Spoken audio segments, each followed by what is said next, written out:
अस्सलाम वालेकुम। एक और बुरी खबर जो हमने आज तो एक सुनी थी हसीना मुइन के बारे में, उससे एक रात पहले कंवल नसीर के बारे में भी हमने यही सुना कि उनका भी इंतकाल हो गया है। हसीना मुइन से तकरीबन 10 साल छोटी थी पर काफ़ी बीमार थी और लाहौर के एक हॉस्पिटल में एडमिट भी थी, अंडर ट्रीटमेंट थी। कंवल नसीर इतना घर का जैसे होता है ना कि जैसे एक नाम जो घर में बार बार हसीना मुइन का तो सब लोग लेते थे, सब जानते थे।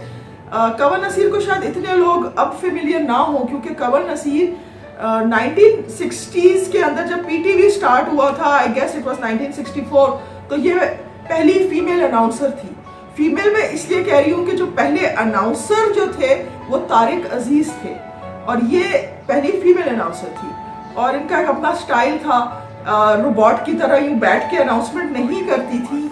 अगर इनके अपने लफ्ज़ हैं, कह रही थी कि जैसे उस ज़माने में एक बड़ा ही फेमस सिटकॉम होता था लूसी का प्रोग्राम होता था। लूसी के बॉस होते थे मुनी और लूसी और मुनी का हर वक्त झगड़ा होता रहता था किसी ना किसी किस्से के ऊपर, कोई ना कोई इशू आ जाता था और लूसी तो बिल्कुल चरिया सी बंदी थी और वो हमेशा ऊटपटांगी हरकतें करती थी, तो बॉस जाहिर है उससे बेजार रहता था।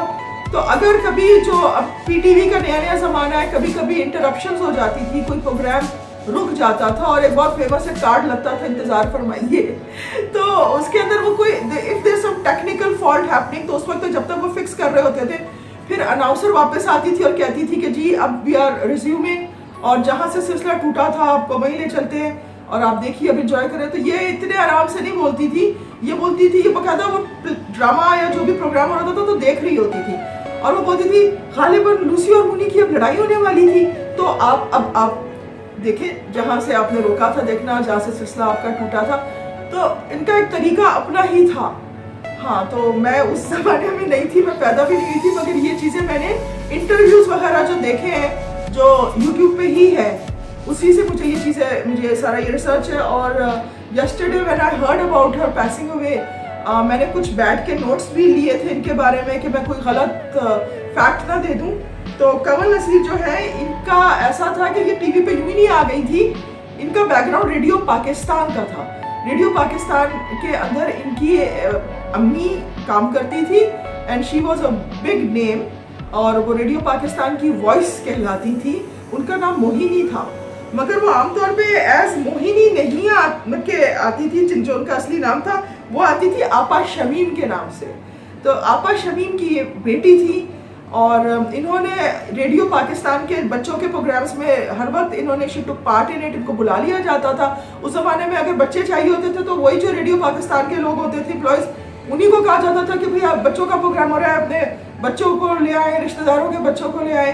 तो ये उन बच्चों में से एक थी और इन्होंने एज अ चाइल्ड बहुत कुछ देखा, बहुत कुछ, जैसे इरफान खोसट के अब्बा सरमद खोसट के ग्रैंडफादर सुल्तान खोसट को देखा, असलम अजहर को देखा कि ये लोग किस तरह काम करते हैं, सबका काम होते हुए देखा और उससे इनको भी एक किसी को वॉच करने से भी तो आप सीखते हैं ना।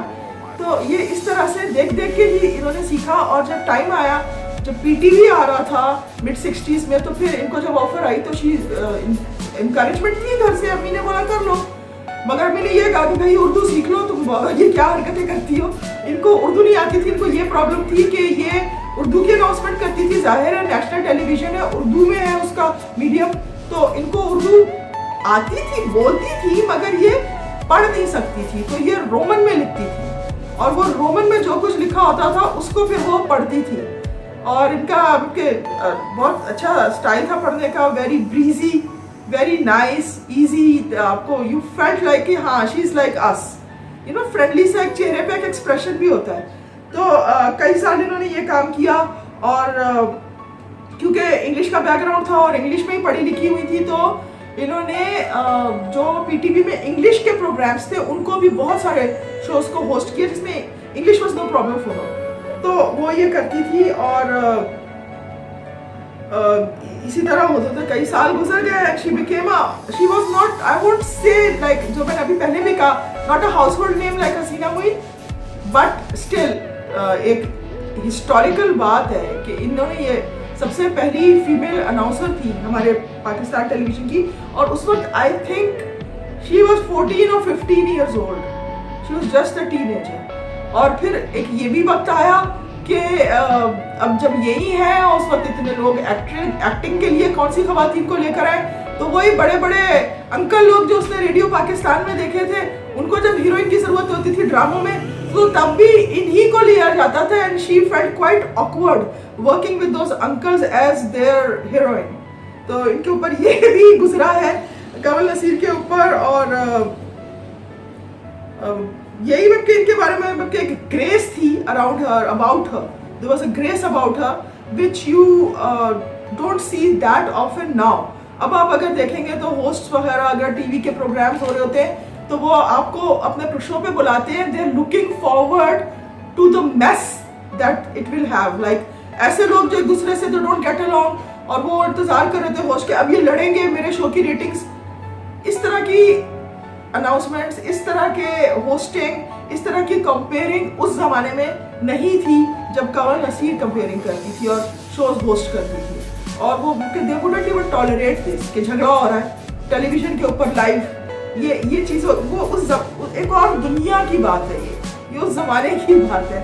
अल्लाह मियां ने उनके साथ बहुत अच्छी उनकी ज़िंदगी रही, बहुत अच्छी लाइफ रही, शादी हुई, बच्चे हुए and she was living in Lahore and काफ़ी अच्छा टाइम गुजारा उन्होंने। और ये नहीं है कि कोई बहुत ही कोई दुखी गई हो कि क्या जो वो तो शी यूज्ड टू से कि मेरी माँ दुखी गई है, मेरी माँ को वो उनकी यानी कि she was taken for granted और इस मुल्क ने और गवर्नमेंट ने वो इज्जत नहीं दी जो उनको मिलनी चाहिए थी।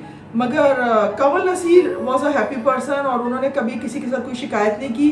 दो she was very sensitive also and she observed everything and she knew what was wrong where.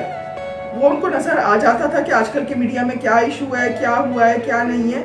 और स्टेज पे भी उन्होंने काफ़ी काम किया, बाहर जो हमारे स्टार्स वगैरह की जो ट्रूप जाता था उनके साथ भी गई हैं and she has done very very well and rest in peace ही कह सकते हैं because she is no more.